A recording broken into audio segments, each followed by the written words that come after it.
Hi, this is a practice video for Etude number 2, and in this one I'm just going to work on a couple of spots in this etude.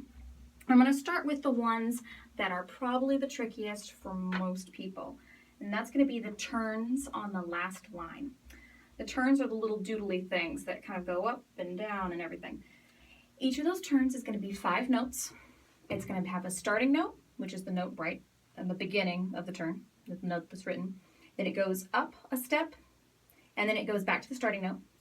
Then it goes down a half step, not the next note in the scale, a half step, and then it goes back to the starting note. And then it goes to the next note that's written. So there's a total of 5. For the first one that's on the 8th note, that one has to be a 5-lit. So I like saying 5-lits, university, university, university, university, because it fits easily. It's a word that most people naturally say with 5 equal length syllables. So for the first one, it starts on F. So our notes are F, G, F, E natural, F, because we wanted that half step below, remember? So, and then it's going to be a little bit faster eventually. Is how that fits in there eventually. So when you're practicing it, start it like this.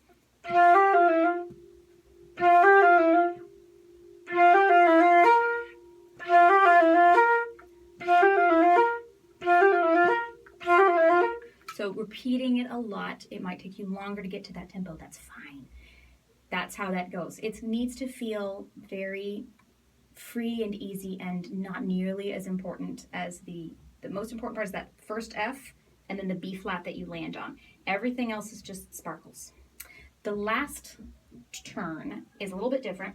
Starts on C, goes up to D, back to C, down to B natural because it's a half step, then back to C before returning to the written music and going to the next D.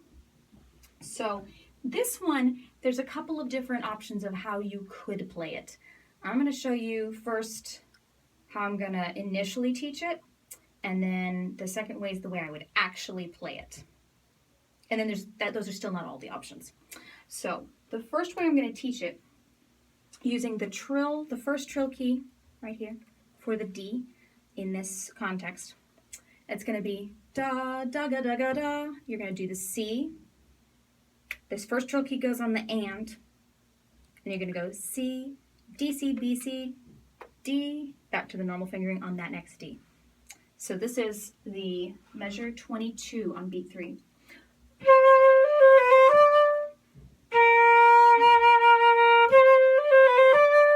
Da, da, ga, da, ga, da. Fitting that in nicely in that beat. Because remember, anytime you have an ornament, it can't change the rhythm. That's the thing to really keep track of. Now, here's how I would actually play it. I'd actually move it, instead of starting the turn on the and, on that upbeat of beat 3 on that measure, I would actually push it a little bit later. I would actually have it starting just a little smidgen afterwards. So it's going to sound like this.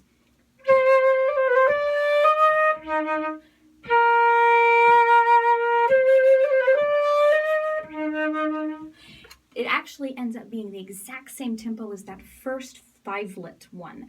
It's just a 5-lit. It just moves over until the C carries into the and.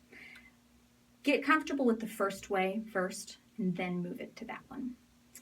Now, all right, next tricky spot. After you're comfortable with how to do those turns, right before that first turn at measure 20, making that transition can be a little bit interesting. There's a breath mark. Take the breath mark. It's a phrase marking as well, but it's a fast, calm breath.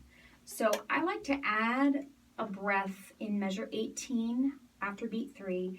If you need one, you can also add a breath in 19 after beat 1 or after beat 3, not both. And so then that way, this fast breath at measure 20 isn't under too much pressure, so that you can practice. If that's a tricky transition for you, you can try it like this. But I didn't take the breath, so you have to put the breath in. All right, now we do 2 notes. All right, now we do 3 notes. And then you can do 4 notes and 5 notes. If that's something that might help some people. All right, other tricky spots to watch out for. We have all these lovely triplets in the middle of this piece at measure 9 and 10 and 11 we have triplets. Then we get to measure 13 and all of a sudden we have dotted 8/16 notes. Make certain that the dotted 8/16 notes don't sound like tied triplets. I'm going to play as an example. I'm going to do pick up to 11 and play through that chunk, and I'm going to play the wrong way. Let's see if you can figure out what I'm doing. 1, pick up to 11, 2, 3.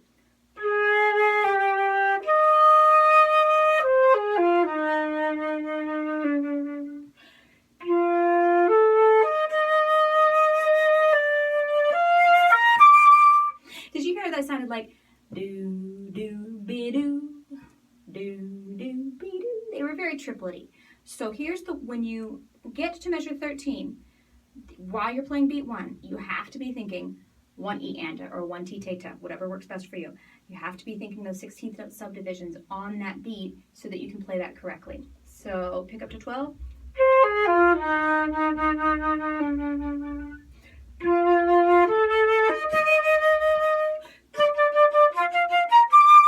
You can practice it with the tongued 16th note subdivisions like I just did. That also helps.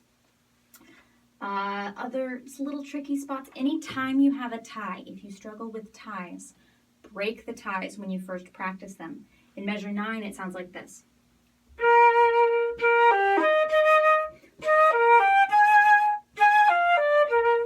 So you just tongue on the tie while you're practicing it, not forever, just for a little while until you really get the feeling of that pulse continuing there. Then when you add the tie, just continue to feel the beat.